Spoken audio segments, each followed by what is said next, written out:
and then it's and then getting more practiced at it, and then becoming um that at that level, operating at that level. So yeah, see, a lot of this is the thing with language. It's very simplistic. It's very hard to language is very difficult to express the exact details of how these things go. The only way to really explain these things is through experience. And that's what being on this planet is all about, is having the experience by experiencing things. Um, but trying to put language to it is impossible. Well, difficult, shouldn't say impossible. Do you have any training or any mentors or anything like this to help you in your growth? Yes. Um, but again, it's not like university or Mm, college or something. It's very different.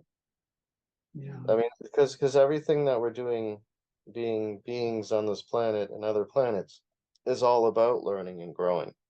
This is the school. Mm. This is this is the school that we are in right now. Well, you can learn by So experience, yes, but you can also learn by having a good teacher or mentor. And I'm yes. wondering if you get any of that or if it's all just through experience No, no, that. no. There is Mm, the higher beings of the light are there to guide us and help us, to help all the lower beings through this process. Yes, mm, they do help. That's kind of what this is all about. So, be it upper beings, lower beings, lower vibrational beings, that sort of thing, are there to guide and help the beings to reach enlightenment, to reach um, peace, love, and harmony. mm. The Yeah. spirit, yeah. I can imagine from the thousands of humans that you have, some are a little more exciting for you to observe than others. Do you pay attention to some more than others?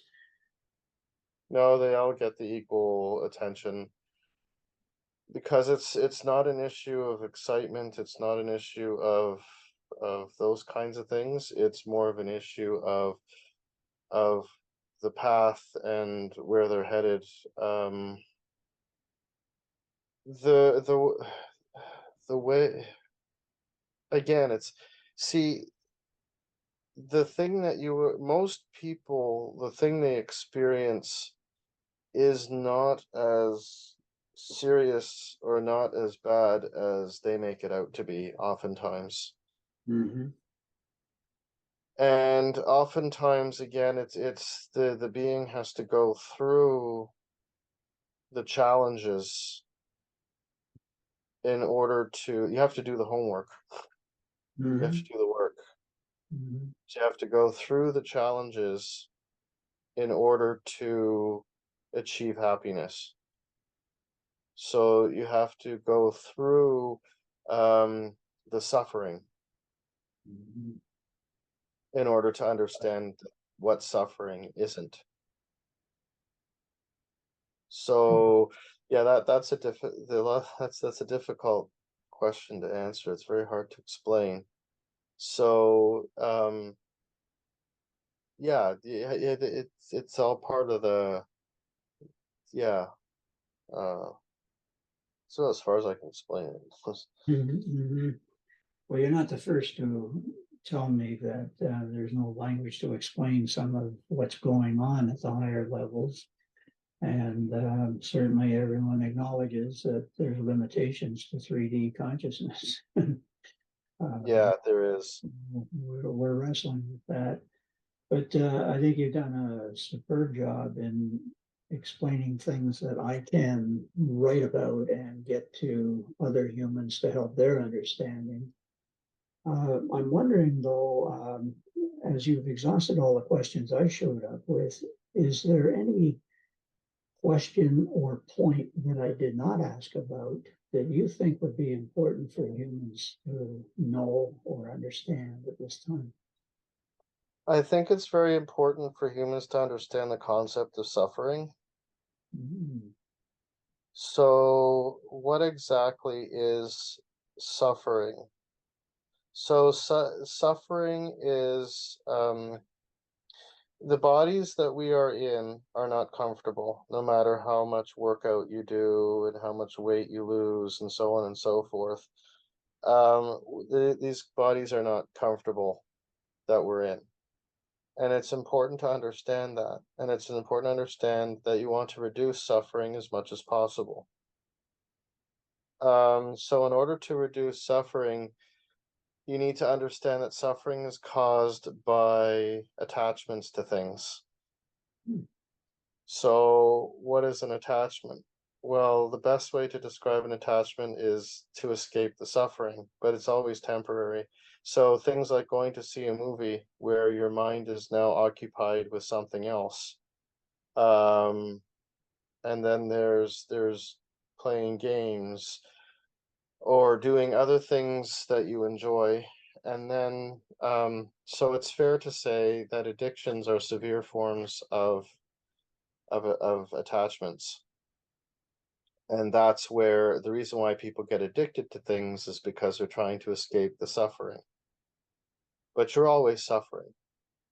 So even when you're eating a piece of chocolate, that's you suffering because you're trying to escape something. So it's important to try to learn. I can't get into that with the time that we have. It's a lifelong process. But it's important people to start recognizing what your attachments are and learn how to get beyond to learn how to get beyond the suffering. So this is an important message because it's through learning mindfulness, proper mindfulness, and getting through the getting to understanding the attachments and how they affect you is the true path to pure happiness.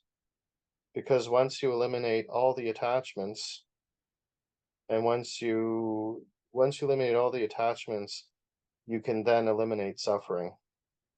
And this is an important thing. This is an important message that all humans should try to understand. yeah, yes. Well, thank you for that. I've heard that pain is inevitable, suffering is optional. Does that make sense to you? Yes, it is. Because pain is part of the aggregates. Because pain is a little bit different. That's more of a physical discomfort. Mhm. But it depends what you mean by pain. Do you mean by pain as in pain being, breaking your leg or banging your hand or burning your hand or something like that? Or do you mean pain as in someone died and now I'm feeling the grief? So if you're talking about the physical discomfort of pain, then yes, I mean that's all part of the contrast. Mhm. But if you're talking about the pain as in sadness, anger, and the defilements, then yes, you it's all part and parcel of the whole thing. They're slightly different, but it's learning to I don't want to say work with the pain. That's a bad word. But that's kind of the idea is learning to understand it is really what it is, gaining insights into it. I'm tempted to say to work with emotions and work with that thing, but it's not what it is. It's gaining insights into it, which is really what it is. It's tempting, but that's not correct. The correct thing is gaining is gaining insights into it through proper mindfulness. Mhm.